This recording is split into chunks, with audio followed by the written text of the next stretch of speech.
ಸುಮಾರು 10ನೇ ಶತಮಾನದ ಮಧ್ಯಭಾಗದಿಂದ 14ನೇ ಶತಮಾನದ ಮಧ್ಯಭಾಗದವರೆಗೆ ಆಳಿದ ಹೊಯ್ಸಳ ಸಾಮ್ರಾಜ್ಯದ ರಾಜಧಾನಿ ಚಿಕ್ಕಮಗಳೂರು ಜಿಲ್ಲೆ ಮೂಡಿಗೆರೆ ತಾಲೂಕಿನ ಅಂಗಡಿ. ಹೊಯ್ಸಳ ವಂಶದ ಮೂಲ ಪುರುಷನಾದ ಸಳ ಅಂಗಡಿ ಪ್ರಾಂತ್ಯದಲ್ಲಿ ಒಂದು ಸಣ್ಣ ರಾಜ್ಯವನ್ನು ನಿರ್ಮಿಸಿದನು ಎಂದು ಇತಿಹಾಸ. ಹೊಯ್ಸಳರಲ್ಲಿ ಪ್ರಮುಖವಾದ ಆರಂಭಿಕ ಅರಸ ಅಂತ ನಮಗೆ ಒಬ್ಬ ರಾಜ ಇದ್ದಾನೆ, ನಿರುಪಕಾಮ ಅಂತ. ಆ ನಿರುಪಕಾಮ ಸುಮಾರು 11ನೇ ಶತಮಾನದ ಮಧ್ಯಭಾಗದಲ್ಲಿ ಆಳ್ವಿಕೆಯನ್ನು ಮಾಡಿದಂಥವನು. ನಮಗೆ ಆತನ ಕಾಲದಿಂದ ನಮಗೆ ಶಾಸನಗಳ ಒಂದು ರೆಫರೆನ್ಸ್ ಸಿಗುತ್ತೆ.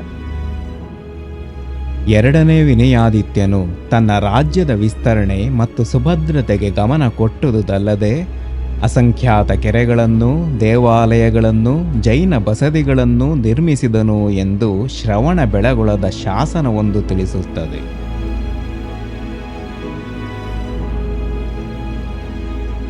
ನಮ್ಮ ಕರ್ನಾಟಕದ ಶಿಲ್ಪಕಲಾ ಜಗತ್ತಿನಲ್ಲಿ ಪ್ರಾತಸ್ಮರಣೀಯರು ಯಾರಂದರೆ ನಮ್ಮ ಹೊಯ್ಸಳರು. ಇವರೊಂದು ಟೌನ್ ಪ್ಲಾನಿಂಗ್ ಇಟ್ಕೊಂಡಿದ್ರು.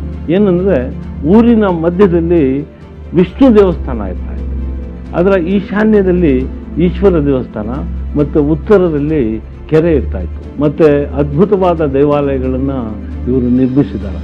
ಬರೀ ದೇವಾಲಯಗಳು ನಿರ್ಮಾಣ ಆಗಿದ್ದೇ ಅಲ್ಲ, ಶಿಲ್ಪಕಲಾ ಸೌಂದರ್ಯ, ಆ ಶಿಲ್ಪಕಲಾ ಸೌಂದರ್ಯ ಎಣೆಯಿಲ್ಲದಂತಹ ಸೌಂದರ್ಯ. ವಿಷ್ಣುವರ್ಧನನ ಆಳ್ವಿಕೆ ಹೊಯ್ಸಳರ ಇತಿಹಾಸದಲ್ಲಿ ಒಂದು ಮಹತ್ತರವಾದ ಘಟ್ಟ.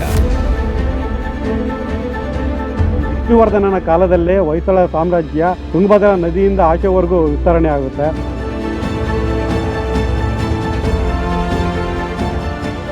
ಹೊಯ್ಸಳರ ನಯನ ಮನೋಹರವಾದ ಈ ದೇವಾಲಯಗಳು ವಿಶ್ವವಿಖ್ಯಾತಿಯಾಗಿವೆ.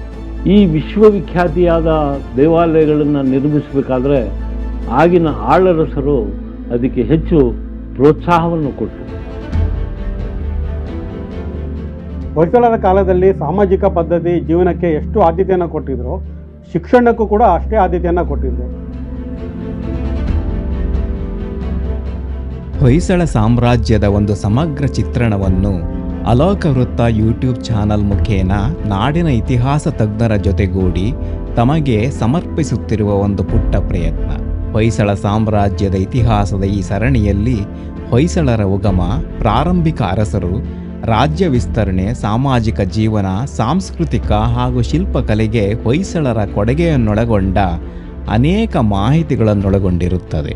ನಿಮಗೆ ನಮ್ಮ ಈ ಪ್ರಯತ್ನ ಇಷ್ಟವಾದಲ್ಲಿ ಚಾನೆಲ್ಗೆ ಸಬ್ಸ್ಕ್ರೈಬ್ ಮಾಡಿಕೊಳ್ಳಿ ಹಾಗೂ ನಿಮ್ಮ ಬಂಧು ಬಾಂಧವರು, ಸ್ನೇಹಿತರೊಂದಿಗೆ ಹಂಚಿಕೊಳ್ಳಿ. ಧನ್ಯವಾದಗಳು.